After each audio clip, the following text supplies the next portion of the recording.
Il faut qu'on lutte contre la Russie. Il faut qu'on aide l'Ukraine. Aujourd'hui, un sujet très important que tout le monde suit en ce moment, ça me touche particulièrement parce que j'ai de la famille là-bas et ça m'exaspère vraiment. Je fais cette vidéo dans le but de sensibiliser et de vous faire agir. Regardez-nous, on a beau être une civilisation avancée, il y a toujours des connards pour ruiner la paix actuelle. Je vais le dire très clairement, les pro-russes qui soutiennent Poutine, vous pouvez aller vous faire voir. Je vais essayer d'expliquer clairement, j'espère que je serai assez lucide pour que vous compreniez les conséquences de ces actes. Ce mec est un dictateur, il l'a toujours été. Dès le début du Covid, pour montrer l'exemple, il a laissé son peuple dans la merde. Et les ministres sont corrompus par lui, c'est comme ça qu'il dirige son pays. Il a un putain de palais de 17 000 carrés de superficie, et tout ça avec l'argent qu'il a eu illégalement. Cet homme est comparable à Hitler, voire à Staline. Il cherche un prétexte pour attaquer l'Ukraine, et si vous ne me croyez pas, regardez-moi ces images truquées qui sont censées montrer un homme blessé par des Ukrainiens. Il cherche un prétexte, mais le problème c'est qu'il a pas de raison valable. Il traite mes congénères de néo-nazis drogués, alors que c'est lui le gros fasciste malade dans sa tête.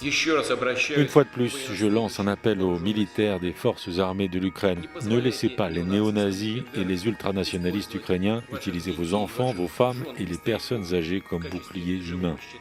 Il a tellement eu la rage que l'Ukraine se rapprochait de plus en plus de l'Union Européenne et de l'OTAN qu'il a voulu lancer ses attaques. L'argument du « l'Ukraine appartenait à l'URSS avant » ne fonctionne pas. L'Ukraine était déjà indépendante avant la création de l'URSS. Et même si elle l'était pas, on décide pas d'enlever comme ça l'indépendance d'un pays juste pour satisfaire son ego. Il parle des nationalistes étant des terroristes utilisant des civils comme des boucliers humains alors que c'est complètement du bullshit. Bref, tous ces arguments ne sont pas valables ou infondés. Je répète juste une dernière fois, il cherche juste un prétexte pour envahir l'Ukraine et reconstituer l'équivalent de l'URSS. J'espère que cette vidéo vous aura fait un peu réfléchir et comprendre à quel point cette situation pourrait vite dégénérer et provoquer une troisième guerre mondiale.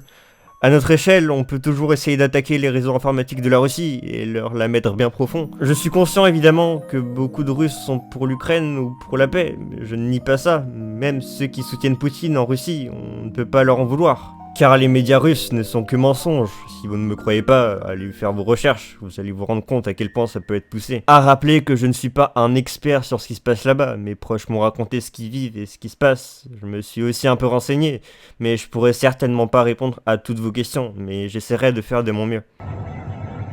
Selon les autorités ukrainiennes, il s'agirait d'un avion ennemi, abattu en plein vol, dont les débris sont retombés ici, dans ce quartier résidentiel du sud-est de la capitale.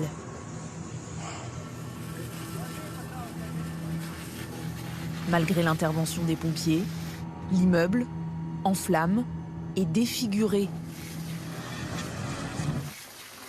Plus de balcons, quasiment plus de façade non plus.